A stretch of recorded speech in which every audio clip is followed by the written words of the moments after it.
현대 사회, 현대 교회 위기를 예배의 위기라고 말합니다. 신앙의 위기 역시 예배의 위기라고 말합니다. 예배는 교회와 신앙의 중심에 자리 잡고 있기 때문에 그렇습니다. 코로나19 팬데믹을 거치면서 교회가 흔들렸다, 그렇게 말합니다. 예배가 흔들린 겁니다. 중심이 흔들렸다, 그렇게 말합니다. 예배가 흔들렸는데 그것을 가리켜 중심이 흔들렸다. 다시 말씀드리면 우리의 중심에, 신앙생활의 중심에, 교회의 중심에 무엇이 있다는 거예요? 예배가 있다는 겁니다. 교회와 신앙의 가장 큰 위기는 그래서 예배에서 멀어지는 것입니다. 지난 수요일에 거룩한 습관이라는 제목으로 계속해서 말씀을 나누는데 예배에 대해서 간단하게 다루었습니다. 연초에 여러 가지 말씀을 나눌 때 금년 한 해 우리가 신앙생활을 드릴 때 가장 기본적이고 기초적이고 본질인 중심에 있는 예배에 대해서 우리가 함께 나누고 또 우리 자신을 점검하고 하나님의 뜻을 살피는 것이 중요하다 생각이 되어서 말씀을 다시 한번 나눕니다. 여러분들 이 말씀을 통해서 2026년 한 해 정말 우리가 하나님 앞에서 온전한 예배, 하나님께서 기뻐하시는 예배, 그런 예배의 삶에 승리하는 한 해가 되시기를 바랍니다. 예배가 도대체 우리에게 어떤 의미를 지니길래 교회와 그리스도인들은 이토록 예배를 중요하게 여기는가? 여러분, 왜 우리가 예배 드리죠? 왜 예배 드릴까요? 수요 예배 기도회 때 잠시 오신 분들은 아실 거예요. 예배를 드리는 목적, 이유 무엇입니까? 여러분들 다 가만히 보면 이청이 더 많으신 것 같기도 하고 그래요. 예. 여러분 왜 예배 드리죠? 예배 드리는 목적이 뭐죠? 네? 예배가 그토록 중요하다면, 그리고 예배를 드려야 한다면 도대체 우리는 몇 번씩이나 예배를 드려야 되죠? 주일 예배, 오후 찬양 예배, 그리고 때로는 어떤 경우에는 저녁 예배가 있는 경우도 있습니다.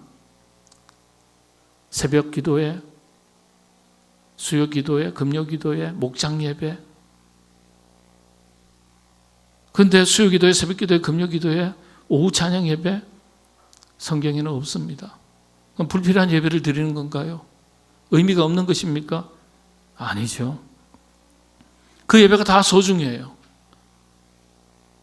성경에 없지만은 그럼에도 불구하고 그 예배는 소중하고 우리는 그 예배의 자리를 지키는 이유, 목적이 있습니다. 예배는요, 큰 틀에서 의미로 따진다면 예배는 하나님께 집중하는 자리입니다. 하나님께 집중하는 자리. 어떤 그리스도인들이 은혜 받기 위해서 예배를 드린다 이렇게 대답을 하기도 합니다. 틀린 말은 아니죠. 물론 예배 가운데 하나님의 은혜가 임합니다. 그렇다면 은혜 받는 것이 예배 드리는 목적인가요? 이유인가요? 또 어떤 그리스도인들은 하나님의 뜻을 깨닫기 위해서 예배를 드립니다 이렇게 대답을 합니다. 물론 예배를 통해서 우리는 하나님의 뜻을 발견하고 깨닫고 결단합니다.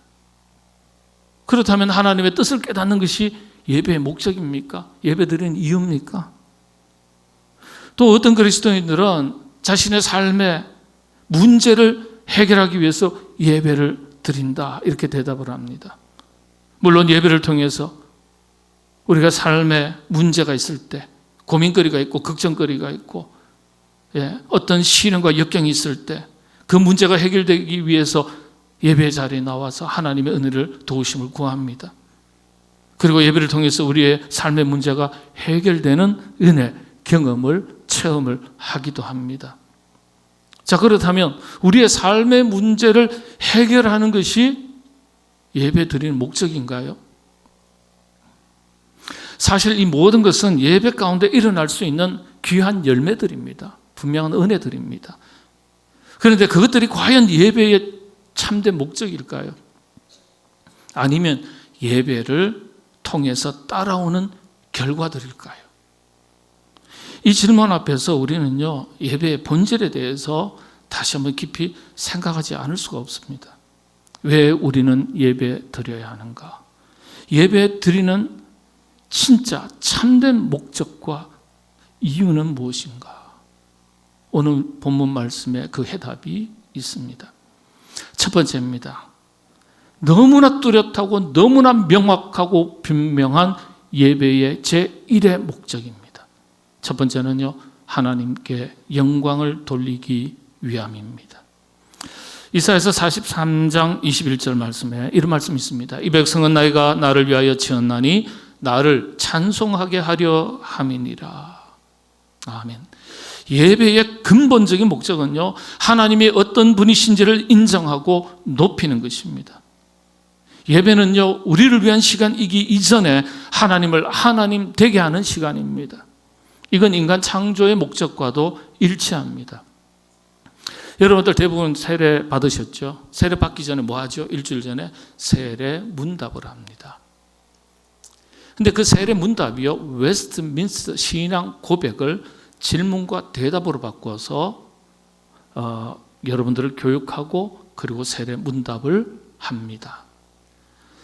웨스트민스터 신앙 고백, 우리가 믿는 바 믿음의 모든 내용들을 다 압축해서 정리했는데 질문과 대답으로 만들었습니다. 여기 보면요, 서두에요, 인간은 하나님의 영광을 위해 지음받은 존재다. 명확하게 분명하게 기록하고 있습니다. 우리 인간은 하나님의 영광을 위해 지음받은 존재다. 그래서 하나님께 영광을 돌리기 위한 일체의 행위가 예배예요. 예배의 가장 분명한 첫 번째 목적 이유입니다. 두 번째는요, 하나님과의 관계를 회복하기 위한 것입니다. 하나님과 관계를 회복하기 위한. 인간이 죄를 범하고 타락한 이후에 하나님과 우리와의 관계는 단절되거나 파괴되었습니다. 하나님과의 관계가 깨어지니까 사람과 사람과의 수평적 피조물 세계의 관계도 깨어졌습니다. 이걸 신학적인 용어로는 수직적 관계가 파괴가 되었다. 수평적 관계가 파괴가 되었다. 그렇게 말합니다. 그래서 예배는 죄로 인해서 깨어지고 멀어졌던 하나님과 인간과의 관계, 그래서 하나님과 인간과의 관계가 다시 회복되는 자리가 예배입니다. 첫 번째 현장이. 이게 예배를 드리는 목적과 이유입니다. 아모스 5장 4절의 말씀에 이런 말씀이 있습니다. 여호와께서 이스라엘 족속에게 이와 같이 말씀하시기를 너희는 나를 찾으라 그리하면 살리라. 나를 찾으라 그리하면 살리라. 예배는 그래서 죄로부터 멀어졌던 우리 인간이 하나님을 찾아가는 자리요 행위입니다. 하나님은 회복을 위해서, 관계 회복을 위해서, 깨어진 우리의 삶의 회복을 위해서 우리를 부르시는 자리요, 또 우리가 찾아가는 자리가 바로 예배의 자리입니다. 예배예요. 관계 회복의 첫 번째 현장입니다. 초대교회는요, 목숨을 걸고 예배 드렸잖아요. 저 대림구요 깊은 우물이라는 그 터키의 중부 지역에 깊은 지하 세계에 들어가면요, 저희가 성지순례 갔다 와서 다 몇 번씩이나 봤거든요. 들어가면요 3만 명, 5만 명 이렇게 살아요. 두더지 같이. 등불도, 이 전기불도 없는 시대예요. 예. 그렇게 예배를 핍박받는 그런 시대 속에서도 예배를 소중히 여겼어요. 예배를 포기한 적이 없어요. 그래서 초대교회는 성도들에게 예배를 어떤 의미로 가르쳤냐 하면 하나님 앞으로의 귀환이다. 하나님 앞으로의 귀환, 고향으로 돌아가듯이 그렇게 가르쳤습니다. 성 어거스틴, 저는 어거스틴 참 좋아합니다. 네, 교회사에서는요, 사도 바울 이후에 최고의 높은 산봉우리라고 그렇게 이야기해요. 어거스틴 이전에 없고 어거스틴 이후에 어거스틴 없다. 그만큼 우리 교회사에 너무나 위대한 인물이에요. 자주 제가 인용을 하시더라도 이해하시기 바랍니다. 이분의 고백록, 참회록 같은 게 이렇게 두꺼워요. 예. 아주 그냥 10대 시절에 막 사생활을 낳고요. 아주 뭐 깨망난이었는데 그 어머니 산타모니카의 눈물 어린 기도로 인해서 이 어거스틴이 회심하고 돌아와서 참회록을 쓰고요. 그리고 정말 어거스틴 이후에 어거스틴 없고 어거스틴 이전에 어거스틴 없었다. 그럴 정도로 위대한 성인이 됩니다. 이런 말을 했어요. 예배를 가리켜서 우리는 예배 가운데 하나님께 가까이 가는 것이 아니라 본래 있어야 할 자리로 돌아가는 것이다. 참 기가 막힌 말이죠. 하나님께 가까이 나아가야 할 자리가 아니라 원래 있어야 할 자리라는 거예요. 원래. 그러니까 여러분은요, 하나님께 가까이 나아가기 위해서 나오신 건 물론이지만은 그 넘어서 원래 있어야 할 자리에 오신 거예요. 원래 있어야 할 자리에. 그래서 예배는 어떤 새로운 것을 만드는 자리가 아니라 깨어진 관계가 제자리를 찾는 자리입니다. 회복을 위해서 하나님께서 부르셨고 여러분 나오시는 거예요. 그래서 참 신기하게도 예배에서 멀어지면 하나님께로부터도 자연스럽게 멀어지게 됩니다. 반대로 하나님께로 가까이 나아가면 나아갈수록 우리의 신앙과 삶이 회복되는 은혜, 그런 경험을 하게 됩니다. 여러분 2026년 정말 하나님과의 바른 관계가 회복되고 여러분의 삶이 신앙이 회복되는 그런 예배에 성공하는 삶을 살아가는 2026년 한 해가 되시기를 바랍니다. 세 번째, 예배 드리는 목적과 이유, 우리의 삶을 바르게 세우기 때문이다. 건강한 삶, 건강하다는 것은 행복한 삶을 말합니다. 행복한 삶에 대한 가장 기본적인, 그리스도인들에게서 가장 근본이 되고 기초가 되는 게 뭐죠? 예배입니다. 로마서 12장 1절과 2절 말씀이 바로 그런 말씀이에요. 예배의 의미를 가장 분명하게 보여주는 말씀으로 요한복음서 4장에 있는 말씀과 로마서 12장에 있는 말씀을 예배에 대해서 가장 정확하게 설명한 성경 말씀이다. 그렇게 설명합니다. 제가 본문을 읽지는 않겠습니다만 이 말씀 속에서 여기서 우리가 예배가 단지 한 시간의 종교 행위가 아니라는 사실을 다시 한번 살피게 됩니다. 하나님께서 기뻐하시는 예배는요, 예배당 안에서만 드려지는 게 아니에요. 성전 안에서만 드려지는 게 아니에요. 우리의 삶 전체로 이어지는 것이 예배인 것을 다시 확인할 수 있는 말씀이에요. 그래서 예배는 하나님의 말씀으로 우리의 삶을 이 시간에 점검하고 또 바르게 세워나가는 것을 목적으로 합니다. 그리고 삶의 현장으로 나가서 그 말씀대로 사는 것이 뒤따라가는 것이죠. 여러분 이렇게 예배 드리는 목적이 세 가지죠. 성경의 기준을 가지고 말씀을 드리면 하나님께 영광, 관계 회복, 그리고 우리 자신의 삶을 건강하고 바르게 세워나가기 위한 것.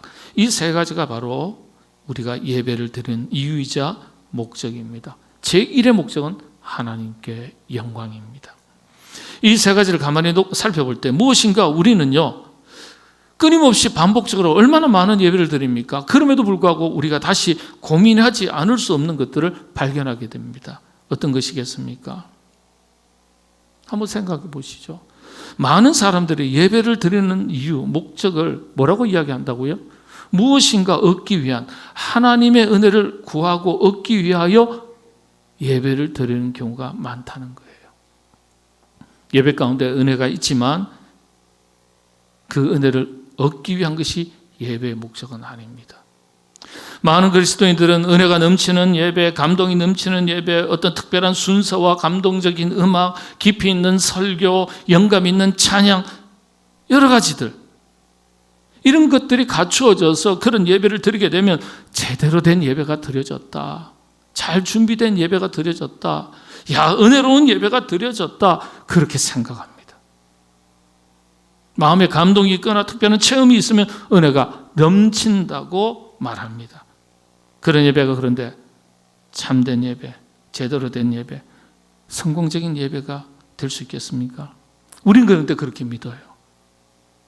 물론 예배 가운데 우리가 반복적으로 드리는 예배 가운데 하나님의 은혜가 임하고 또 그 은혜 가운데 우리가 기쁨과 감사, 감동이 있습니다. 그러나 그것이 예배의 절대적인 기준이 될 수 없다는 거예요. 우선하는 것이 될 수 없다는 거예요. 성경은 분명하게 말합니다. 참된 예배는 무엇을 얻기 위한 예배가 아니라 하나님을 오직 경배하기 위한 예배라는 거예요.